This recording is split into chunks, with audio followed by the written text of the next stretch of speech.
अच्छा, इस चीज को जहन में रखिएगा कि जो ये मीटिंग है ये 40 मिनट्स पे ओवर हो जाएगी। 1 घंटे की आपकी क्लास है, लिहाजा आप जैसे ये ओवर होती है उससे पहले हम फिर इसको रीज्वाइन करेंगे क्लास को। तो ये जरा जहन में रखिएगा आप, ठीक है ना। कि 40 मिनट्स के बाद ये खुद ब खुद ओवर हो जाएगी मीटिंग, तो आपने रीज्वाइन करना होगा, तो मैं बता दूंगा फिर उसको उसी तरीके से। अच्छा, टॉपिक हमारे पास है इलेक्ट्रोमैग्नेटिक इंडक्शन, जो हम पढ़ने के लिए जा रहे हैं। हमने डीसी मोटर तक देख लिया था। The new topic is electromagnetic induction. Electromagnetic induction और डीसी डीसी मोटर के अंदर हमने देखा था कि when we pass the current through a wire, while wire or a coil is placed inside the magnetic field, so the force is applied on that, or the torque is applied on that coil. तो जब मैं किसी coil को जिसमें से current pass हो रहा होता है मैग्नेटिक फील्ड में रखता हूँ तो उसमें फोर्स अप्लाई होता है। अब हम यहाँ से इसी चीज को रिवर्स पढ़ने के लिए जा रहे हैं। माइकल फैराडे थॉट दैट, देखिए बेटा इसको जरा समझिएगा कि माइकल फैराडे जो था उसने सबसे पहले इसके मुतालिक सोचा था। देखना बेटा, Michael Faraday thought that the reverse must also be true, यानी कि इसका रिवर्स जो है ये भी ट्रू हो सकता है। That the magnetic field must produce an electric current, किसी मैग्नेटिक फील्ड के जरिए मैं इलेक्ट्रिक करंट को क्या कर सकता हूँ, प्रोड्यूस कर सकता हूँ, डेवलप कर सकता हूँ। Faraday found that he could induced का मतलब क्या होता है, प्रोड्यूस करना।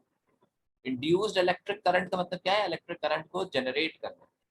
बाय मूविंग अ वायर, कि किसी तार को मूव किया जाए थ्रू, अगर मैं किसी वायर को मैग्नेटिक फील्ड में मूव कराऊं तो आप देखेंगे कि उसमें इलेक्ट्रिक करंट जो होगा वो क्या हो जाएगा, इंड्यूस हो जाएगा। In the same year Joseph Henry जो था उससे show that the change in the, अब देखिए दो चीजें, इसने सिर्फ कहा था कि एक वायर मूव कराया जाए, जबकि जोसेफ हेनरी ने ये कहा, ये एक और साइंटिस्ट था, इसने कहा कि अगर मैं चेंज करता हूँ किस चीज को, मैग्नेटिक फील्ड की स्ट्रेंथ को अगर मैं चेंज करूँ तो उसके थ्रू भी आपके पास क्या चीज होगा, इलेक्ट्रिक करंट इंड्यूस होगा। अब मैग्नेटिक फील्ड की स्ट्रेंथ चेंज होने का मतलब क्या है कि स्ट्रेंथ ऑफ मैग्नेटिक फील्ड आपके पास कहलाती है कि लाइंस ऑफ फोर्सेस, यानी कि lines of magnetic lines of forces कितनी पास हो रही है, या how many magnetic lines of forces passes through a particular area, ये आपको मैग्नेटिक फील्ड की स्ट्रेंथ बताएगा। अगर मैग्नेटिक इस फील्ड की स्ट्रेंथ ज्यादा है, मैक्सिमम है, तो इसका मतलब क्या होगा कि एक टर्म होती है जिसे हम फ्लक्स कहते हैं, ये इसमें मेंशन तो नहीं है लेकिन मैं आपको बता रहा हूँ कि फ्लक्स जो होगा वो आपके पास क्या होगा, या स्ट्रेंथ ऑफ मैग्नेटिक फ्लक्स कह लें या स्ट्रेंथ ऑफ फील्ड कह लें, ये दोनों चीजें आपके पास क्या होंगी, मैक्सिमम। हाँ कहिए उमर, उमर बेटा। एक,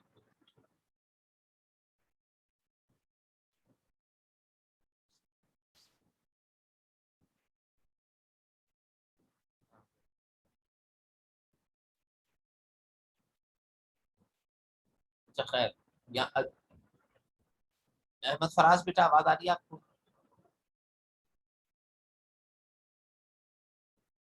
जी सर। चलो, चलो ठीक है, अब किसी को कोई क्वेश्चन करना हो तो हैंड रेस करें और उसके बाद पूछ लिया करें, ठीक है ना। तो यहाँ तक बात समझ में आ गई। अब ये देखिए कि स्ट्रेंथ ऑफ फील्ड, जो फील्ड की स्ट्रेंथ होती है, स्ट्रेंथ ऑफ मैग्नेटिक फील्ड को बी से रिप्रेजेंट किया जाता है। अब देखिए ये लाइन ऑफ फोर्सेस गुजर रही है, देखिए इसमें से ये वाली लाइन इसमें से गुजर नहीं रही, कितनी लाइन ऑफ फोर्सेस गुजर रही है, 1 2 3 4 5 6, यानी कि 6 लाइंस गुजर रही है। तो इसका मतलब क्या है कि इसकी स्ट्रेंथ जो है इस केस में वो क्या होगी, मैक्सिमम होगी, ज्यादा से ज्यादा लाइन ऑफ फोर्सेस गुजर रही है।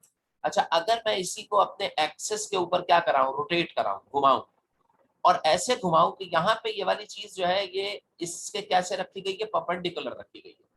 When we are placing a specific area perpendicular to the field, तो maximum lines of forces should pass through, flux भी क्या होगा आपके पास, मैक्सिमम होगा।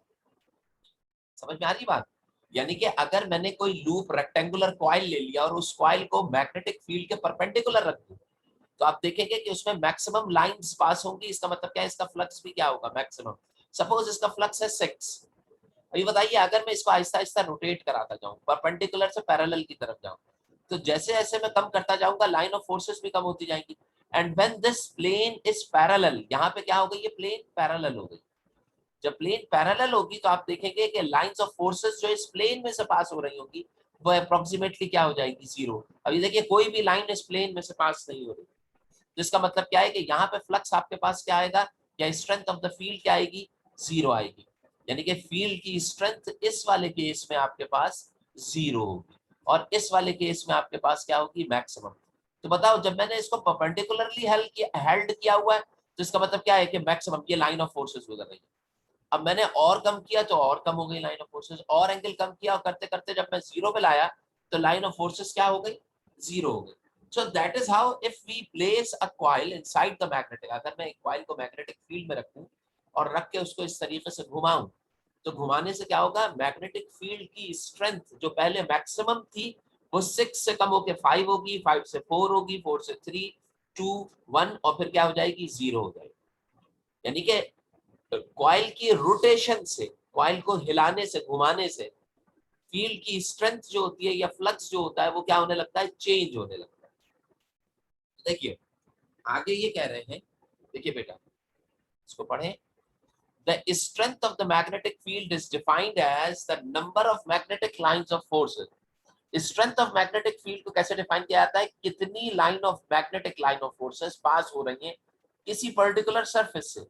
The number of lines of forces, जो number of lines of forces pass होंगी इसमें, अगर वो मैक्सिमम है तो इसका मतलब क्या है कि उस सरफेस को हमने कैसे रखा होगा, परपेंडिकुलर।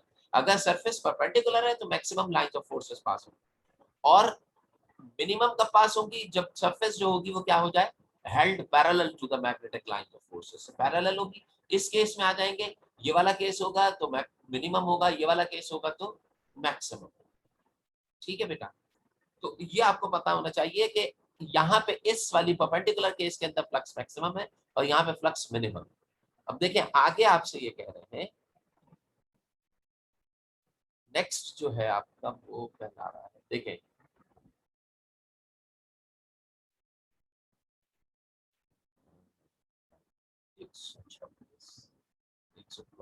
अब यहाँ पे देखिए, इन्होंने एक और एग्जांपल डिस्कस की है, जिस एग्जांपल में magnetic line of forces change हो रही है।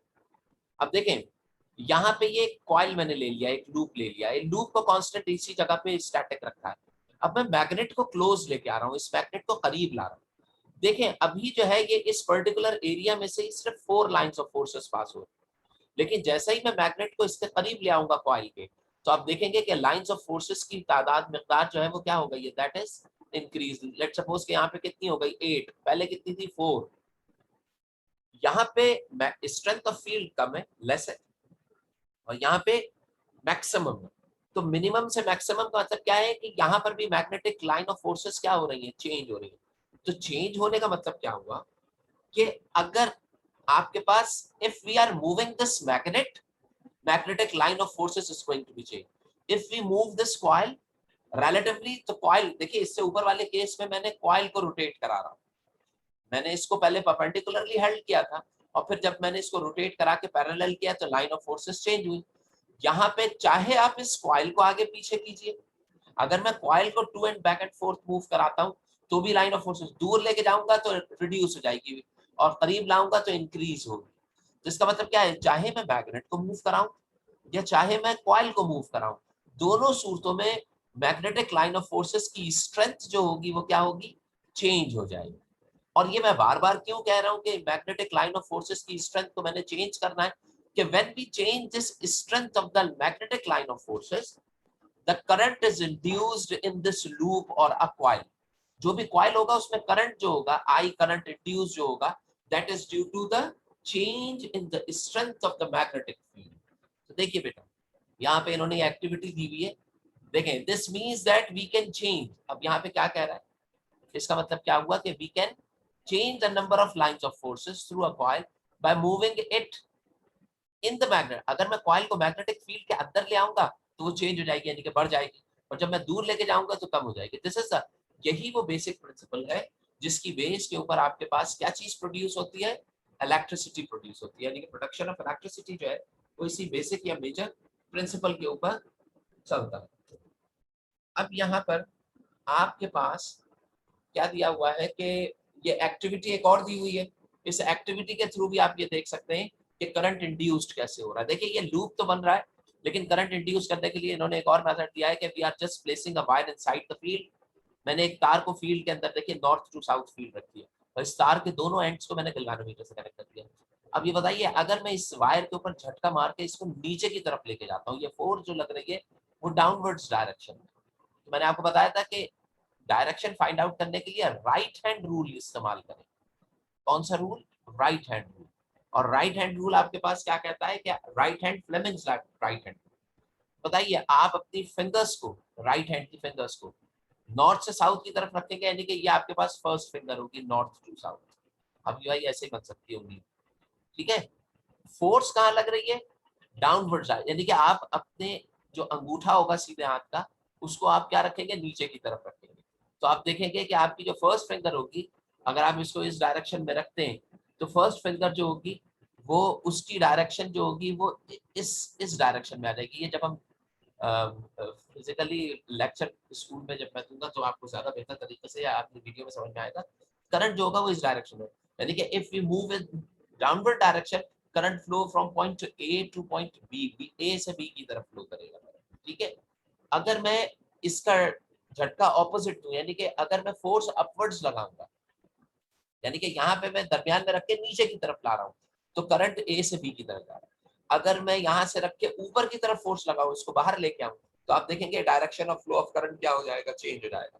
यहाँ पे देखें डिफ्लेक्शन राइट साइड आ रही है, और यहाँ पे डिफ्लेक्शन जो है वो लेफ्ट साइड। ये डिफरेंट डिफ्लेक्शन इस चीज को शो कर रही है कि if we change the direction of force, अगर मैं फोर्स की डायरेक्शन चेंज करूंगा तो करंट भी अपनी डायरेक्शन को क्या कर लेगा? चेंज कर लेगा। लेकिन देखिए इसके अंदर जस्ट आपने हाथ से एक तार पे फोर्स लगाई है, मैग्नेटिक फील्ड के चेंज होने का कॉन्सेप्ट नहीं आया है, वो आप हम आगे चल के पढ़ेंगे। देखिए देखिए द प्रोसेस, अब यहाँ पे देखिए डेफिनेशन दे रहा है, the process of generating induced, वो प्रोसेस जिसमें मैं इंड्यूस्ड करंट को जनरेट करता हूँ इन अ सर्किट। बताइए इंड्यूस्ड करंट जनरेट कैसे होगा? Bye changing the electrical field of that. अगर मैं मैग्नेटिक फील्ड को सर्किट के अंदर चेंज करूंगा तो क्या होगा? करंट इंड्यूस हो जाएगा in a circuit by changing the number of magnetic lines of forces. अगर मैं मैग्नेटिक लाइंस ऑफ फोर्सेस को चेंज करूंगा तो क्या चीज इंड्यूस हो जाएगा? इलेक्ट्रिक करंट इंड्यूस होगा। और इस फिनोमेना या प्रोसेस को हम कहते हैं इलेक्ट्रोमैग्नेटिक इंडक्शन। तो इलेक्ट्रोमैग्नेटिक इंडक्शन क्या है? The production of current, current का production due to the change in the number of magnetic lines of forces. अगर मैं किसी कॉइल के अंदर करंट का इंड्यूस्ड होना वो किस वजह से हो? Bye changing the magnetic lines of forces. अब वो कॉइल को रोटेट करा के भी कर सकते हैं। आप यहाँ पे देखिए, यहाँ से एग्जांपल आपके समझ में आएगा। देखिए ये एक कॉइल दी गई है, वायर की एक इन्होंने कॉइल बनाई है, और इस कॉइल सोलेनॉइड का एक एंड गैल्वेनोमीटर के एक तरफ कनेक्ट कर दिया, दूसरा एंड दूसरी तरफ कनेक्ट। अब देखिए इन्होंने यहाँ पे हाथ में एक मैग्नेट इन्होंने यहाँ पे प्लेस किया है, ये एक मैग्नेट है, ठीक है। इसका साउथ पोल ये है, नॉर्थ ये है, तो नॉर्थ जो है इनके पास यहाँ पे फ्रंट पे आ रहा है। अब ये इस मैग्नेट को यहाँ एक्सक्यूज से, मी सर। हाँ, एक सेकंड बेटा, इस मैग्नेट को ये यहाँ से आगे की तरफ लेके जा रहा है, इस कॉइल के अंदर ले जा रहा है। जब कॉइल के अंदर लेके जाएंगे तो मैग्नेटिक लाइन ऑफ फोर्सेस क्या होंगी? इंक्रीज होंगी, बढ़ेंगी। जब magnetic line of forces coil की बढ़ेंगी तो इसका मतलब क्या है? मैग्नेटिक फील्ड की स्ट्रेंथ जो होगी वो भी क्या होगी? इंक्रीज होगी। इंक्रीज होने का मतलब क्या है? चेंज होगी। और चेंज होने का मतलब क्या है? करंट इंड्यूस्ड होगा। यानी कि करंट कैसे, अगर मैं अंदर की तरफ लेके जा रहा हूँ तो राइट साइड पे current induce. If we are moving it back, अगर मैं इसको मैं फोर्स अप्लाई करके इससे बाहर लाऊंगा तो लाइन ऑफ फोर्सेस क्या होंगी? यहाँ पे रिड्यूस होंगी।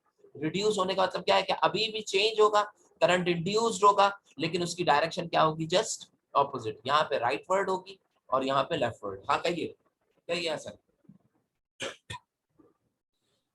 सर क्या कहते हैं, जब हम मैग्नेटिक फील्ड की स्ट्रेंथ को इंक्रीज कर देते हैं तो सर वो करंट भी इंक्रीज हो जाते हैं?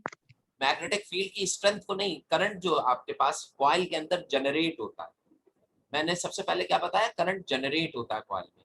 जो कॉइल में करंट जनरेट हो रहा है वो फील्ड के चेंज कर, फील्ड इंक्रीज करने से नहीं हो रहा है, फील्ड के चेंज करने की वजह से। अब बताओ चेंज का मतलब क्या है?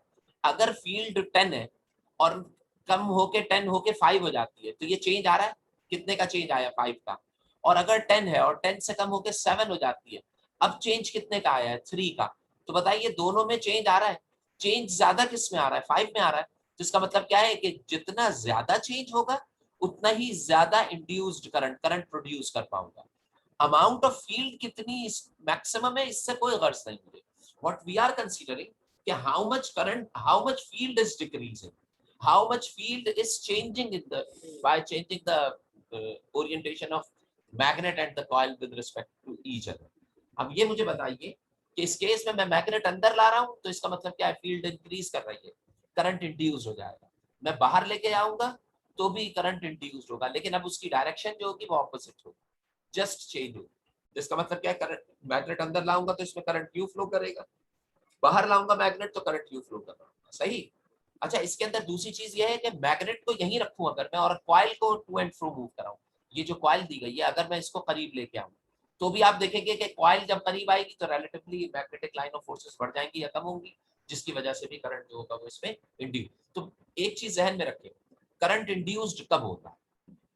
करंट इंड्यूस्ड अगर मैं किसी करंट को प्रोड्यूस करना चाह रहा हूँ, किसी कॉइल में करंट को जनरेट करना चाह रहा हूँ, तो देखिए वो दो तरीके से जनरेट हो रहा है। या तो मैं मूव कराऊं किस चीज को, कॉइल को, और मैग्नेट को स्टैटिक रखूं, मैग्नेट नहीं लाऊं, और या फिर मैं मूव कराऊं किस चीज को, मैग्नेट को, और कॉइल को क्या रखूं, स्टैटिक रखूं, और या फिर रिलेटिवली दोनों को एक दूसरे के रिलेटिवली मूव कराऊं। देखिए जब कॉइल मूव होगी तब भी मैग्नेटिक फील्ड चेंज होगी, करंट इंड्यूस होगा। जब मैग्नेट मूव होगा तब भी मैग्नेटिक फील्ड चेंज होगी और करंट जो होगा वो इंड्यूस। लेकिन मुझे एक बात ये बताइए, अगर मैं मैग्नेट को कॉइल के अंदर ले जाके स्टैटिक कर दूं, रोक दूं, कॉइल के अंदर ले जाके यहाँ पे लाके मैंने मैग्नेट को स्टैटिक कर दिया, अब स्टैटिक करने का मतलब क्या है कि फील्ड मैक्सिमम 10 हो गई ना। लेकिन ये बताइए क्या फील्ड चेंज हो रही है। अगर मैं चेंज निकालूं फील्ड का तो यहाँ पे जाके चूंकि मैंने इसे रोक दिया है, लिहाजा पहले और बाद दोनों में 10-10 है, तो आंसर क्या आएगा चेंज का, 0। तो इसका मतलब क्या है कि जैसे ही मैं मूवमेंट को स्टॉप करूंगा, उसको स्टैटिक करूंगा, कॉइल को या मैग्नेट को जैसे ही मैं रोकूंगा, करंट का इंडक्शन जो होगा वो क्या हो जाएगा मेरे पास, 0। ठीक है, तो ये चीज ध्यान में रखिएगा। जब तक मूवमेंट रहेगी, जनरेटर होता है ना आपके घरों में जो चल रहा होता है, जब तक कॉइल घूमती है करंट जनरेट होता है, जैसे ही कॉइल रुकेगी करंट की जनरेशन स्टॉप हो जाएगी। चलो देखें, ये यहाँ पे फिनोमेना बता रहा है कि किस तरीके से इंड्यूस हो रहा है, कि द वैल्यू ऑफ इंड्यूस्ड जो ईएमएफ है उसकी वैल्यू जो इन अ सर्किट, किसी भी सर्किट के अंदर के कितना करंट इंड्यूस हो रहा है वो डायरेक्टली प्रोपोर्शनल है। समझ में आ रही बात बेटा, ये डायरेक्टली प्रोपोर्शनल है टू द रेट, किस चीज से, rate of number of magnetic line, किस रेट पे लाइन ऑफ फोर्सेस चेंज हो रही है, कितनी तेजी से फ्लक्स चेंज हो रहा है, कितनी तेजी से स्ट्रेंथ, यानी कि रेट का मतलब क्या हो गया, strength of the field. Rate का मतलब क्या हो गया कि कितनी जल्दी। अब बताइए अगर 10 से 5 पे आ रहे हैं आप और 10 से 2 पे आ रहे हैं, तो बताइए 5 के अंदर चेंज जो है वो लेस है, कम है, और 10 से 2 में चेंज जो है वो क्या है, मैक्सिमम है, हाई है। तो इसका मतलब क्या हो गया कि ज्यादा करंट 10 से 2 के ऊपर जनरेट होगा एज कंपेयर टू 10 to 5। इसका मतलब ये हो गया। अब मुझे खुद सोच के बताओ कि अगर मैं कॉइल को रोटेट कराता हूं, जितना तेज रोटेट कराऊंगा उतनी तेजी से फील्ड चेंज होगी, तो उतना ही ज्यादा करंट इंड्यूस होगा। जितना स्लो रोटेट कराऊंगा उतनी ही कम फील्ड और उतना ही कम करंट जो होगा वो इंड्यूस होगा। आगे चलिए, देखिए भाई, फैक्टर्स इफेक्टिंग, ये इंपॉर्टेंट पॉइंट है, ये एमसीक्यू से पूछा जा सकता है कि वो कौन कौन से फैक्टर्स हैं जो इंड्यूस्ड ईएमएफ के ऊपर इफेक्ट करते हैं। तो सबसे पहला पॉइंट क्या होगा इंड्यूस्ड ईएमएफ में, कि स्पीड ऑफ रिलेटिव मोशन। बताओ जैसे जैसे मोशन की स्पीड बढ़ाओगे कॉइल की, अगर मैं हाथ से मैग्नेट को बहुत तेजी से मूव कराऊंगा तो करंट ज्यादा इंड्यूस होगा, कॉइल को तेजी से मूव कराऊंगा तो करंट ज्यादा इंड्यूस होगा, कॉइल को तेजी से रोटेट कराऊंगा तो भी करंट क्या होगा, ज्यादा इंड्यूस होगा। और दूसरा क्या है, नंबर ऑफ टर्न्स। ये बस जहन में रखिएगा कि अगर कॉइल के अंदर नंबर ऑफ टर्न्स कम है तो इसका मतलब क्या है कि वायर की लेंथ कम होगी तो करंट भी क्या इंड्यूस होगा, कम। If we increase the number of turns, अगर मैं नंबर ऑफ टर्न्स को बढ़ा दूं तो ज्यादा, यानी कि मतलब इसका ये हो गया कि सपोज के यहाँ पे 6 लूप्स हैं, मैंने एक और कॉइल लिया है जिसके अंदर आपके पास कितने हो गए, 15 लूप्स हो गए, तो बताइए 15 लूप्स की कॉइल के अंदर करंट इंड्यूस जो होगा वो ज्यादा होगा और 6 लूप के अंदर करंट इंड्यूस जो होगा वो कम होगा। तो ये चीज ध्यान में रखिएगा कि that depends upon the two factors, कि मैं स्पीड बढ़ा दूं या करंट को बढ़ा दूं या उसको कम कर दूं। जहां तक बात समझ में आ गई। अच्छा, इसके बाद आप ये जो लॉ पढ़ते हैं ये लेंस लॉ पढ़ते हैं। नेक्स्ट जो है आपके पास यहाँ तक स्टडी करने के बाद एक लॉ यहाँ पे स्टडी किया जाता है, डिस्कस किया जाता है, that is called Lenz law. Lenz law क्या कहता है कि लेंस लॉ आपको ये बताता है कि जो करंट इसमें इंड्यूस, देखिए आपने मैग्नेट को मूव कराया, मूव कराने से इस कॉइल में जो है वो एक सर्टेन डायरेक्शन में करंट इंड्यूस हुआ। जब कॉइल के अंदर करंट इंड्यूस होगा तो इस कॉइल के अंदर करंट रोटेट करेगा। जब कॉइल में करंट रोटेट करेगा तो बताइए वो अपनी मैग्नेटिक फील्ड भी तो जनरेट करेगा करंट। दोबारा से समझे, मैं इस मैग्नेट को कॉइल के करीब लाया, जैसे ही मैं करीब लाया तो इस कॉइल में करंट इंड्यूस हो गया। अब जब कॉइल में करंट फ्लो करेगा जो कि जनरेट हुआ है, उस करंट की वजह से भी तो एक मैग्नेटिक फील्ड जनरेट होगी, बिकॉज वी नो दैट कि if current is flowing inside the coil another field is going to be, एक और फील्ड जनरेट हो जाएगी। एक फील्ड तो परमानेंट मैग्नेट की है, परमानेंट मैग्नेट की मोशन से कॉइल के अंदर करंट जनरेट हुआ, उस करंट ने एक और फील्ड जनरेट करती है इनसाइड, जिसको हम राइट हैंड रूल के थ्रू फाइंड आउट करते हैं। जब तुम वो राइट हैंड रूल के थ्रू फाइंड आउट करोगे तो तुम देखोगे कि उस फील्ड का नॉर्थ पोल सामने आएगा और साउथ पोल उसके कहाँ होगा, बैक साइड पे होगा। देखिए ये परमानेंट मैग्नेट का ये साउथ पोल है और परमानेंट मैग्नेट का ये कौन सा पोल है, नॉर्थ पोल है। यानी कि जब मैं इसे आगे ले जा रहा हूँ तो इसमें क्या चीज इंड्यूस्ड होगा, करंट। और ये जो करंट इसके अंदर इंड्यूस्ड होगा, उस करंट की वजह से जो मैग्नेटिक फील्ड बनेगी उसका नॉर्थ पोल यहां बनेगा और साउथ यहां। अब बताओ होगा क्या, जब तुम मैग्नेट को कॉइल के अंदर ले जाने लगोगे तो जो इंड्यूस्ड करंट है वो इस मैग्नेट की मोशन को अपोज करेगा। समझ में आती है बात? इस मैग्नेट की मोशन को रोकेगा कैसे, क्योंकि जब यहाँ पे नॉर्थ पोल बन गया तो इसका मतलब क्या है कि हाथ से जब तुम इस मैग्नेट को अंदर लाने ले जाने लगोगे तो तुम्हें ज्यादा क्या चीज अप्लाई करनी पड़ेगी, रेजिस्टिव फोर्स तुम्हें अप्लाई होगी, तो तुम्हें ज्यादा फोर्स लगा के अंदर लेके जाना पड़ेगा। ऐसा नहीं है कि बिल्कुल नॉर्मल कंडीशन में ऐसा हो रहा हो। You will have to apply some force against this north pole. तो इसका मतलब क्या है कि लेंस लॉ आपको ये कहता है कि वो करंट जो इसमें, दोबारा सुनिएगा मैं क्या बता रहा हूं, वो करंट, लेंस लॉ क्या कहता है, the current which is generated in the coil, वो करंट जो इस कॉइल के अंदर जनरेट होगा वो हमेशा अपने सोर्स को अपोज करेगा।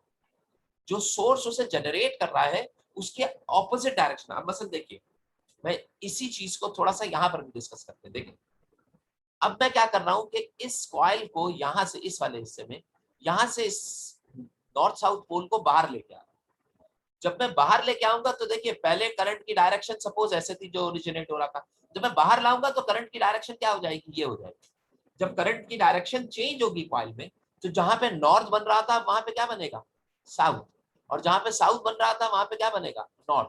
बताइए जब मैं इसे बैक लेने जाऊंगा, वापस लेके जा रहा हूँ, तो ये जो साउथ बनेगा वो इस मैग्नेट के नॉर्थ को क्या करने लगेगा, अट्रैक्ट। यानी कि जब तुम इसे पीछे ले जाओगे तो ये तुम्हें खींचने लगेगा, और जब तुम इसे आगे ले जाओगे तो ये तुम्हें दूर धकेलेगा। तो इसका मतलब क्या हो गया कि लेंस लॉ आपको ये कहता है कि जो करंट कॉइल में जनरेट हो रहा है वो करंट हमेशा अपनी ओरिजिन को क्या कर रहा होगा, अपोज कर रहा होगा। जिस चीज ने उसे जनरेट किया है ना उसको आसानी से जनरेट। अब मुझे ये बताएं, अगर ये लॉ नहीं एप्लीकेबल होता तो मैं जितना चाहता करंट जनरेट करता जाता without application of any external force. लेकिन क्या होता है कि अगर मुझे ज्यादा करंट, सपोज कि मुझे कॉइल में ज्यादा करंट जनरेट करना है, तो इसका मतलब क्या होगा कि मुझे अपने हाथ से इस मैग्नेट को ज्यादा फोर्स से हिलाना पड़ेगा। जितना अब देखिए अगर सपोज 1 एम्पियर करंट जनरेट हो रहा है तो तुम देखोगे कि मैग्नेट के ऊपर तुम्हें फोर्स क्या लगानी पड़ रही होगी, कम।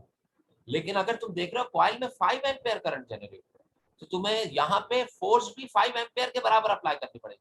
देखिए ये जो लेंस लॉ है ना, ये basically law conservation of energy से रिलेटेड है। जब तुम ज्यादा फोर्स अप्लाई करोगे तो ज्यादा एनर्जी, इलेक्ट्रिकल एनर्जी जनरेट करोगे, कम फोर्स अप्लाई करोगे तो कम इलेक्ट्रिकल एनर्जी जनरेट करोगे। वरना क्या होता है, नंबर ऑफ टर्न्स बढ़ा के मैं थोड़े से के ऊपर ही रिजल्ट जो था वो मार्क करते थे। अच्छा अभी ऐसा कीजिए कि आपका जो टाइम है इसके हवाले से तो आप देख रहे थे, ये मैं मीटिंग को अभी इस पोजीशन पे मैं मीटिंग को यहाँ पे एंड कर रहा हूँ और एंड करने के बाद मैं दोबारा से ओरिजिनेट करूंगा।